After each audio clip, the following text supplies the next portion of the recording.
No external force will appear and solve all your problems. You got to be that hero. Voices of Flowering. Barish. They are not just thinking about a vision of a new world, But co-creating it actively, finding resilient ways of living, we talk with them about their own path. and what to do when you hear the calling. Is there anything you're grateful for living in this time of global polycrisis? Yeah, I think these times, they give us the chance to listen to our own song.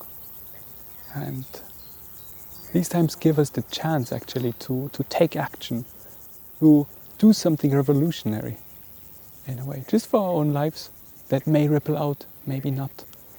But yeah, I'm really grateful to have the chance to show Earth that I care, and to show other people that I care, and that I can learn that, and I can kind of like walk on this path also out of my own power. It's not always easy to show that you care, or to just find that care in your heart when you don't dig for it. I think, yeah, I'm really grateful that I can show myself that I care. What is your biggest concern when you think about the world nowadays? Yeah, something that really touches me is at what pace our modern way of living is destroying our base of existence. And what makes me really sad also is that it doesn't seem like that there is an easy way to stop it. There is no magical hero will appear. Somehow there is grief about that. Yeah. There is also some excitement that we have to become these heroes, but there is also this fear of like, oh, maybe we won't make it. And I think we also need that.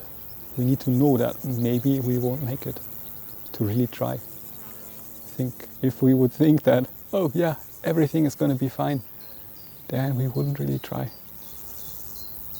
What called you to follow your own path? And what was the greatest challenge you faced? My personal call I received when I've been living in a forest in Western Germany that was occupied during that time. And I had paused my studies before, and I had the intention actually, I really had the intention to go back, finish my studies. And when I finally left that forest, I was sort of burned out. It was years later that I received the message that it was preserved. But yeah, when I left there, I couldn't go back to my normal life. I couldn't go back to the city and pretend that everything is all right. I just couldn't. And I thought back then that this was a weakness. And nevertheless, I chose to give in to that also. And I explored it more. And I discovered actually it was no weakness in that way. It was more care.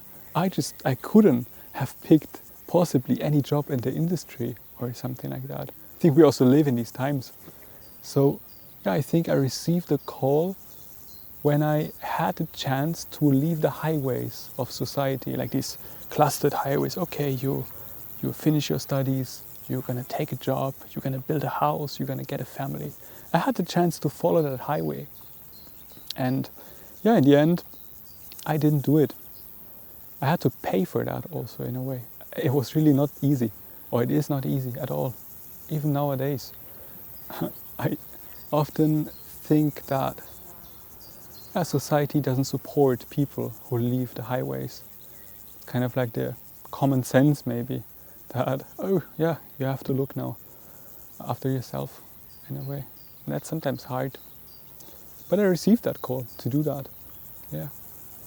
And then also my time on different continents, like my time in the Amazon, my time also in India, really shaped my worldview, that I had to do something different than what was expected of me. Was there someone who inspired or guided you? My mother searched for things that I was good at. and empowered me in a way to follow that, to follow my curiosity. I think my mother really believes in me, and that gave me a lot of strength, and that inspired me also to look for things I love in others and to give appreciation to people. There is my tutor and mentor, Luby McNamara, who I'm studying with at the Permaculture Association in the UK.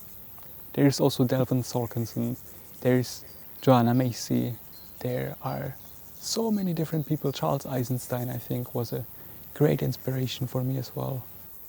I think also, yeah, just life itself and people on the street, random people on the street that taught me through their kindness what it means to live in a whole society in a way. People I randomly met on the road hitchhiking through Kazakhstan and offering me a tea and a warm bed and shelter. I think I learned so much about generosity and what it means to be truly generous. I mean, I'm still discovering, I don't know it myself yet, but yeah, that really touched me, and I think I learned a lot from that. Where do you find yourself in life right now, and how did your path lead you here? I'm standing at a point where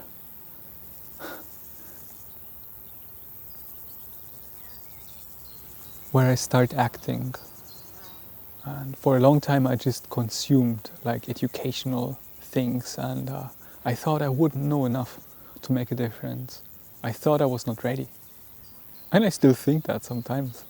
But right now I stand at a place, I'm sitting actually, I'm sitting in a community where I actually feel that I can make a difference with whatever I know already. And that feels so good. I'm starting to make my hands work for the earth.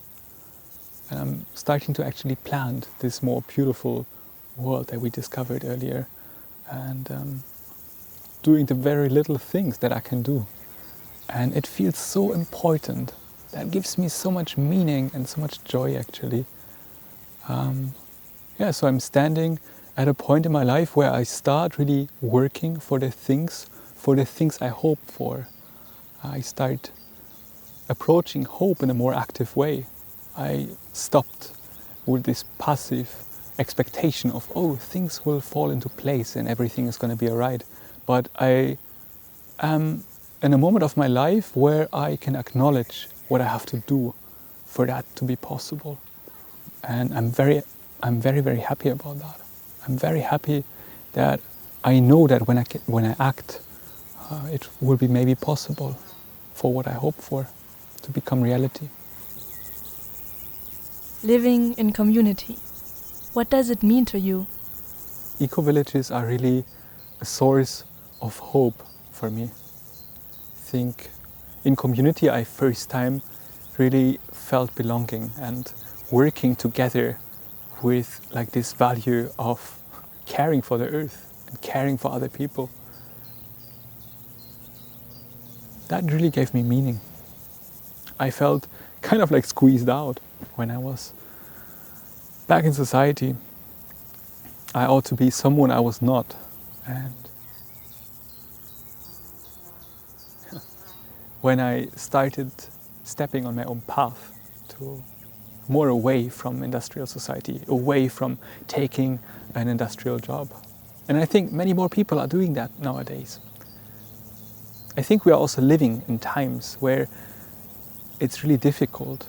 How could you possibly justify that? To take now a job in an industry that runs down this planet? I recently went to a village in southern Germany, and there was like this old man, and he was like, oh, what you are doing for work? And I tried to explain to him that I'm trying to build a more beautiful world. And then he was like, oh, are you a communist? And I was like, I don't know. Maybe I like communities. And then he was like, oh, these young people, they don't like to work anymore. Not like we did back in the days. And I thought about it. And I was like, that's maybe true. Maybe also because work nowadays cannot offer meaning anymore to you. When you look at the planet being burned and destroyed, then you can not possibly be a servant of that destruction. You don't want to do that. And I think many young people feel this paralysis also of a society that asks us to contribute in the destruction and dehumanization of other beings and in the exploitation of other beings. And those who don't want to exploit others or the planet are kind of left out. But we don't need to be left out. There are places for people like us. And we need to grow also into fulfilling that role to create a more regenerative culture. For example, when I moved to community, it was a nightmare to live with me together. Other people say maybe not a nightmare, but yeah, often you forgot your dishes. That's like one thing in community. I think it's important for me to live with others together because it keeps me also in a growth spiral. I get feedback of other people I live closely together with. That is not just my partner or like maybe a few people like in a shared flat, but I have many more people perceiving me. I feel more seen.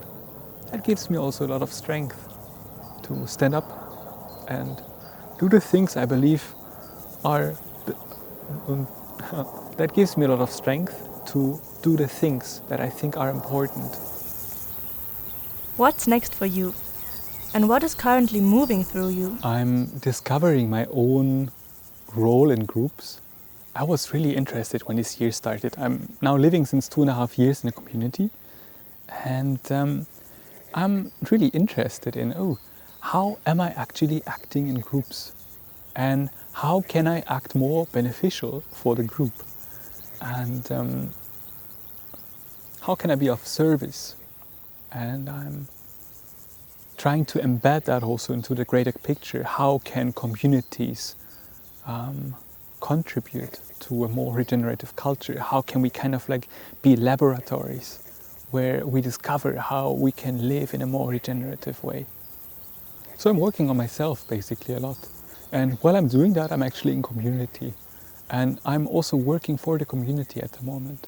One thing that really excites me at the moment is to create educational offers in the community where we are living. Because I realized, oh wow, there are so many ways in which people could learn, in which like the mainstream society, sorry people, I call it like that, could learn from the way how we live. And I don't say that everybody has to live like that, but I think a few grains people can always take. So I work a lot on group dynamics, on communication.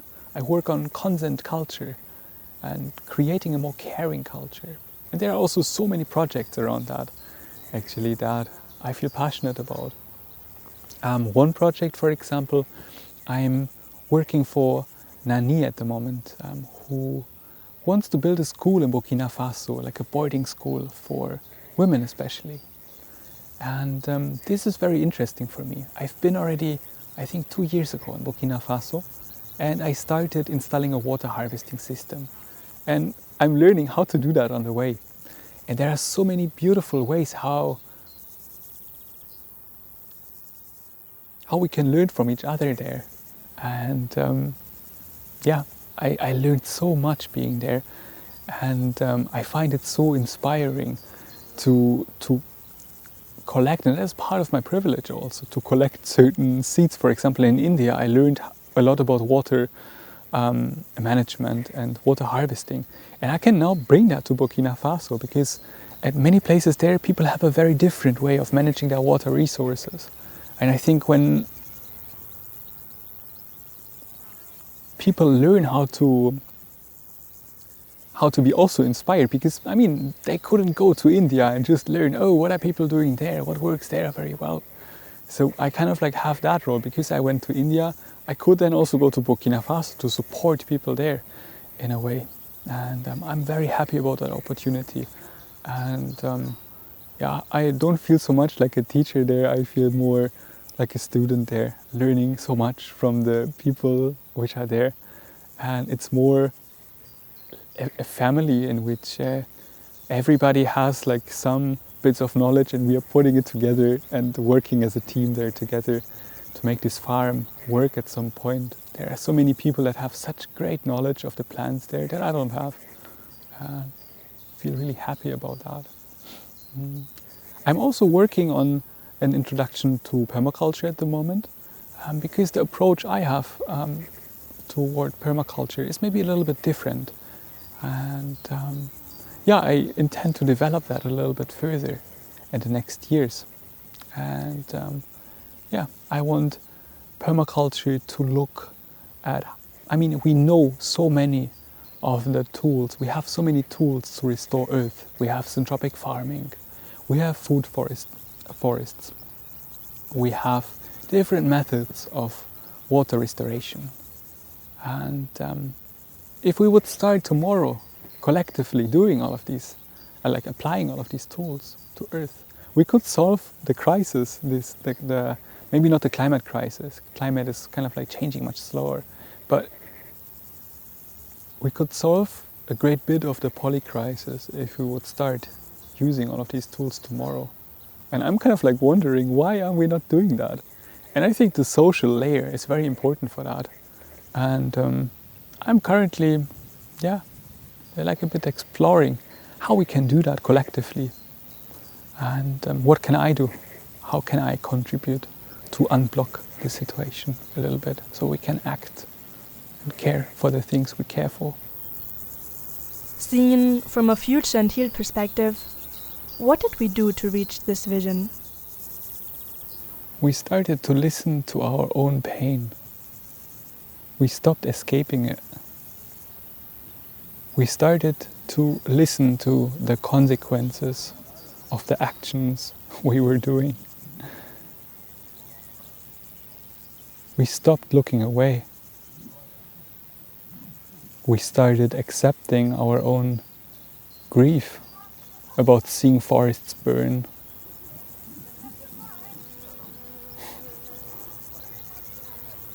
We faced our responsibility and we started accepting our role as servants of life, not as their masters.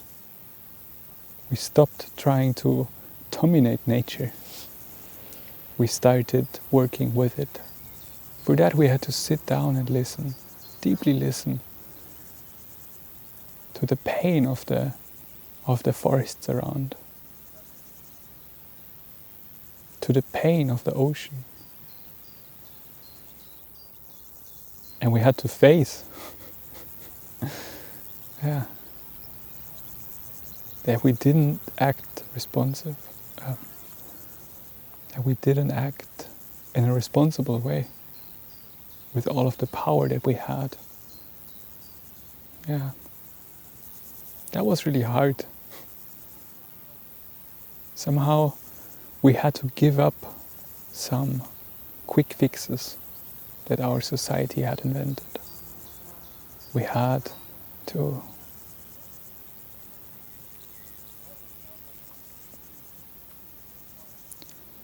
give up industrial food that was very addictive.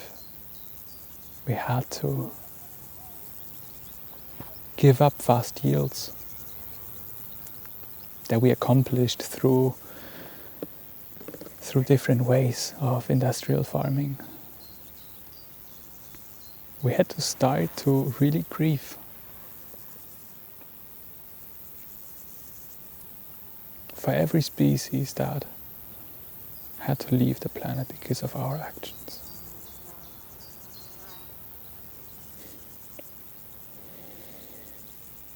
And we had to realize that we really care for this planet.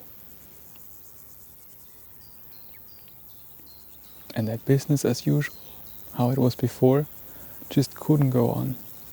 It had to stop. And for that we had to stop complying.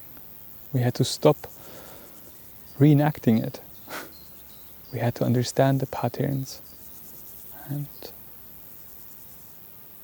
we had to stop with all of these guilty pleasures, with croissant in the morning. Yeah.